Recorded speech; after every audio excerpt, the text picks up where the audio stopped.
In this video, I'm going to show you the proper techniques on how to cut and glue ABS. So I got a bunch of techniques that I'm going to show you that's going to save you a bunch of time. Let's jump into this. All right, we're going to start with cutting. We're going to start with a hacksaw, then we're going to use a wheel cutter, and then we're going to use these really cool ratchet cutters. All right, so we're going to show you how to measure first, and then we're going to go into cutting.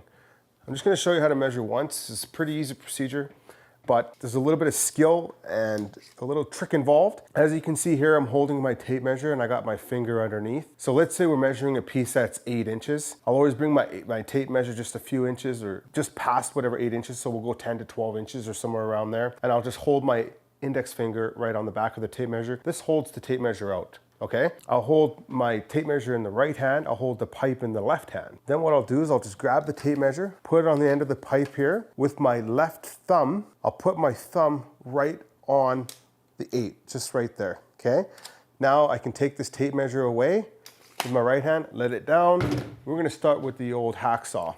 So when you're doing a hacksaw, for one, you wanna be careful that the hacksaw doesn't skip and that it lands on your thumb. So you wanna make sure when you're holding the hacksaw, you've got a nice grip on it. So you want to use something like the side of your body here. You could go between your legs if you want, if you're comfortable that way. You could put it in a vise if you're really uncomfortable just holding it with your thumb right next to it. But I'm going to show you a really easy technique to help so that it doesn't skip. As for the blade, this is an 18-tooth blade on here. This is what I recommend for cutting ABS pipe. If you go any more aggressive than the 18 tooth, I could say you jumped into a 14 tooth blade, I find it definitely will skip and it'll bind, and that's when you'll get the blade will bounce off and skip and hit your finger or your thumb.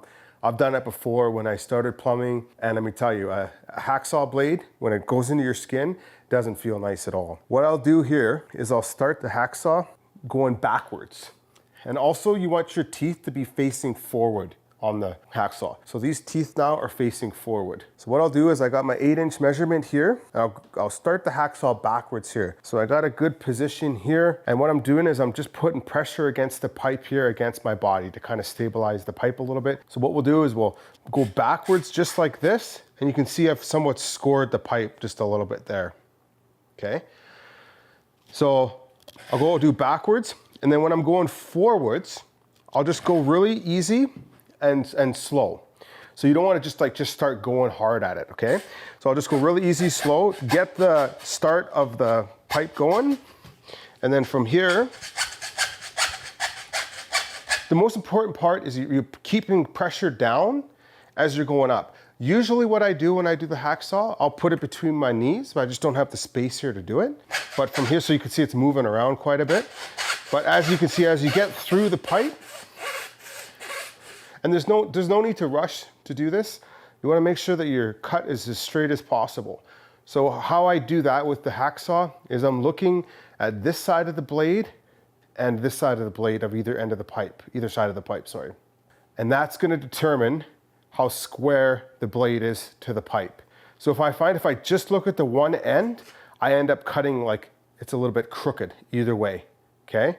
So you want to look at both ends of the pipe, and that will help this hand to stay straight. And just like that. Another thing too is when you're cutting pipe with a hacksaw, you don't want to cut and your last cut you're pushing through like this, okay?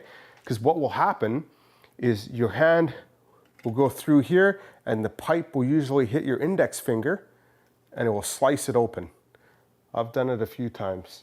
So now the downfall about cutting ABS with a hacksaw is you end up with all these little burrs. You can see there's all this mess all over, right? So if you're doing this underneath your kitchen sink or underneath the vanity sink, now you got to deal with all these little shavings. The other downfall too is you'll have burrs on the pipe here. So you can either grab a rag, do it by hand. If you got gloves on, I'll use my hands because I've got pretty calloused hands from working, but you could use a rag. And you want to just make sure that you clean all those burrs off. You don't want to leave any of those burrs on the pipe, okay? All right, so as for the hacksaw, I would say the hacksaw, it's a great method to cut pipe. It's not ideal for cutting pipe indoors, but it is a method that you could use definitely to cut the pipe. The other benefit of a hacksaw is that hacksaws are relatively cheap. Hacksaw blades are relatively cheap as well, so it's a great alternative to cutting pipe. All right, so we're gonna jump into the wheel cutter. I have a Lennox wheel cutter. You can grab any kind of pipe cutter. I like to use one that has the spring on it here.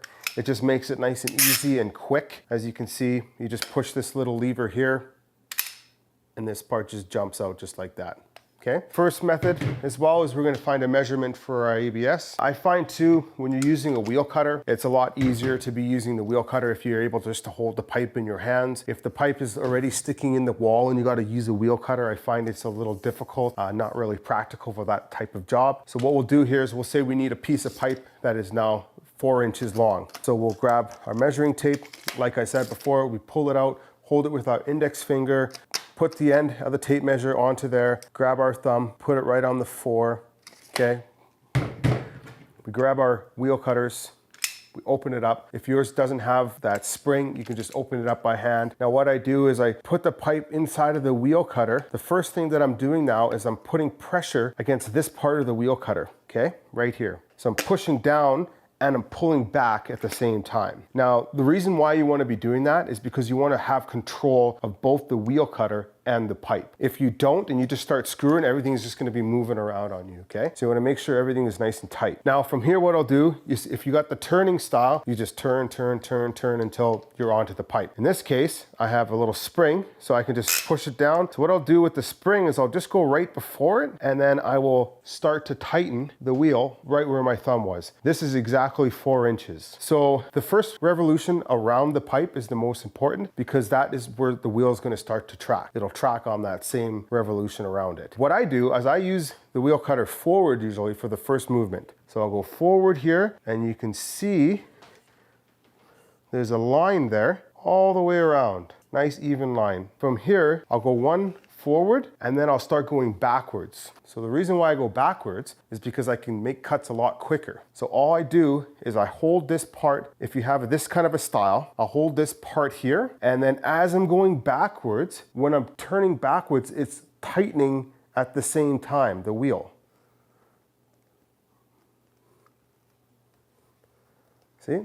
It's tightening the wheel at the same time. Now I can start to see it's starting to cut right through the pipe. So as it gets to there, I don't just keep going. I'll grab it with my right hand now.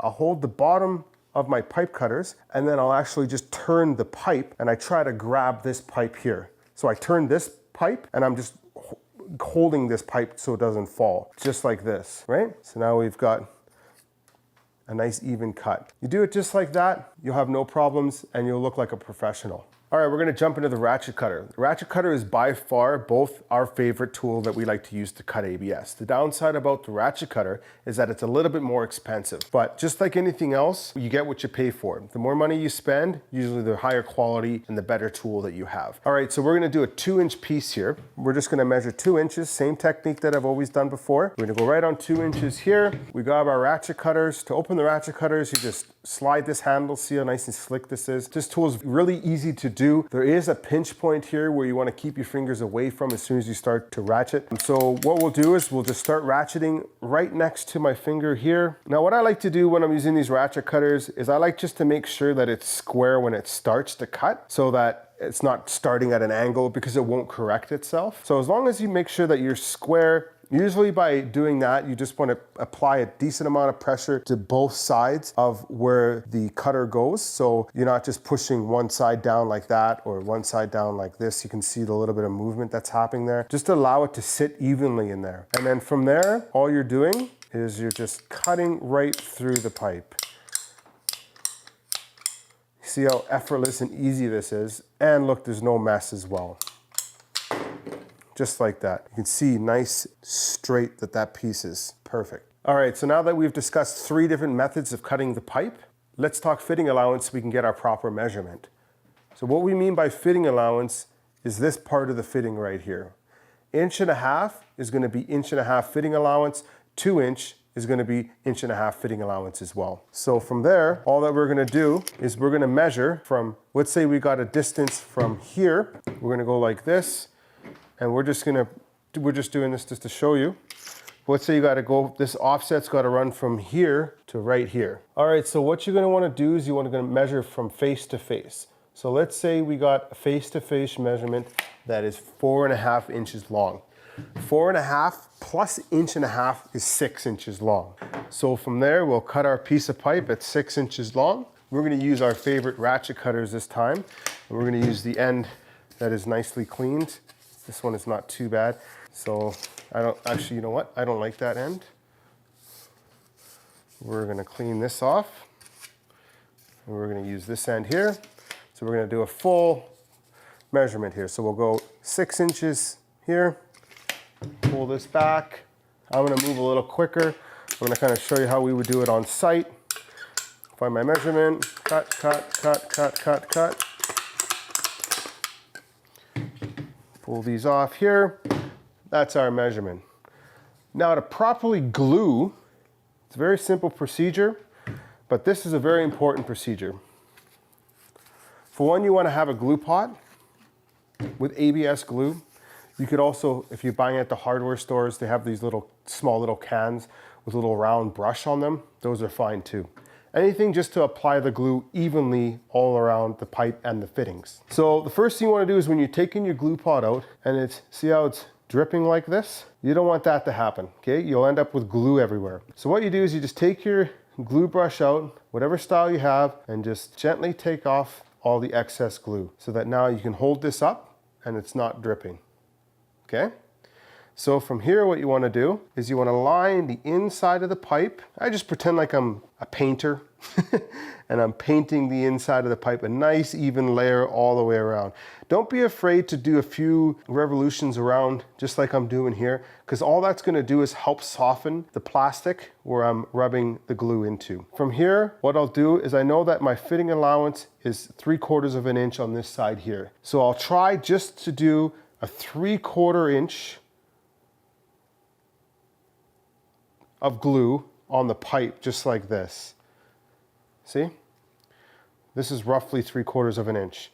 Now, when I glue my ABS, I always make sure that I look all the way around to make sure that I have the proper amount of glue all the way around the pipe and the fittings. From there, when I push the pipe into the fitting, I'm turning and pushing at the same time, and I'll give it about a 1/4 turn, and I'll just hold it just for a few seconds. I find that 1.5 inches usually doesn't want to come out once it's glued in the fitting. If it does start coming out, you can just hold the pipe in there, squeeze it together, and just make sure that it doesn't move. And then from here, you can see now from using just that 3/4 inch glue that I put onto the pipe, there's barely any glue to clean off. I usually use my hands when I do this, but I would recommend using a rag or a paper towel. So I'll just run my paper towel just around here and right there. That's how your glue joint should look.